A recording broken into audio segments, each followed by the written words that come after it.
Aujourd'hui, on parle d'un sujet qui est super important quand on vient à l'entraînement de son chien et j'ai nommé la motivation. Quand je parle de récompense, de renforcement positif, il y a toujours une généralité de personnes qui pensent à bonbons, bonbons, bonbons, bonbons. Toujours des bonbons.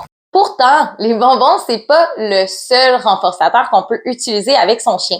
C'est important de trouver la motivation première de son chien pour travailler avec elle dans différents contextes. La nourriture, oui, c'est un excellent renforçateur, mais ce n'est pas le seul. Ça va pas nécessairement être un bon renforçateur pour tous les chiens.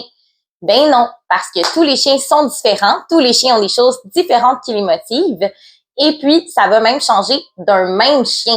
Donc, ce n'est pas parce que notre chien est attiré par la nourriture dans une certaine situation que dans une autre, ça va être la même chose. Là, on va décortiquer un peu, puis on va commencer par parler des types de renforçateurs. Donc, on l'a dit, le premier, on a la nourriture. Donc, la nourriture, c'est un renforçateur qui est quand même assez général. Généralement, les chiens aiment bien manger, ont besoin aussi de se nourrir.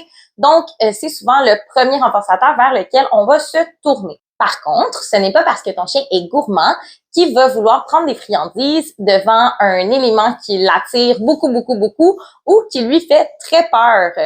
Moi, si on me met devant une falaise et que je crains pour ma vie, ça se peut que je dise non à ton plateau de sushi, même si j'adore ça. Ensuite de ça, on va avoir des chiens qui sont un peu plus joueurs. Donc, souvent, les jouets sont une plus grande motivation. Le fait de jouer avec la personne qui l'accompagne, se faire lancer des bâtons, lancer des balles, ça va plus aller motiver le chien encore que la nourriture. Personnellement, moi, mon chien est beaucoup plus attiré par son ballon que par un petit morceau de foie séché dans pas mal toutes les situations, je dirais. On va avoir aussi d'autres types de renforçateurs auxquels on pense pas tout le temps. Donc, on va avoir les renforçateurs sociaux. Alors, un chien, il faut se rappeler que c'est un animal social, ça aime le contact généralement. À ce moment-là, quand on a un chien qui cherche à aller établir une interaction, soit avec un humain, avec un chien, ben la récompense peut être le fait d'accéder à cet élément-là.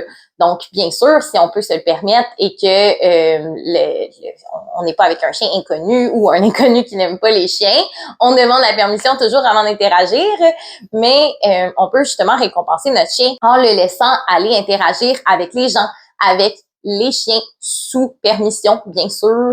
Donc, disons que j'ai un invité à la maison, mon chien veut aller voir les invités, je le retiens en laisse ou derrière une barrière pour pas qu'il ait accès aux invités s'il est trop excité. Ce que je peux faire, c'est travailler le calme et une fois que tu es assis seulement, ben là, tu auras accès à l'invité. On n'est pas obligé de se servir de friandises, de nourriture. La seule récompense à ce moment-là, c'est vraiment d'avoir accès à la personne. Si on saute sur la personne, si on se surexcite, on se retire et le contact s'arrête. On va avoir aussi les renforçateurs environnementaux. Donc, on peut, quand on est en promenade, se servir de l'environnement qui est autour de nous pour récompenser son chien. Mon chien tire pour aller vers une odeur.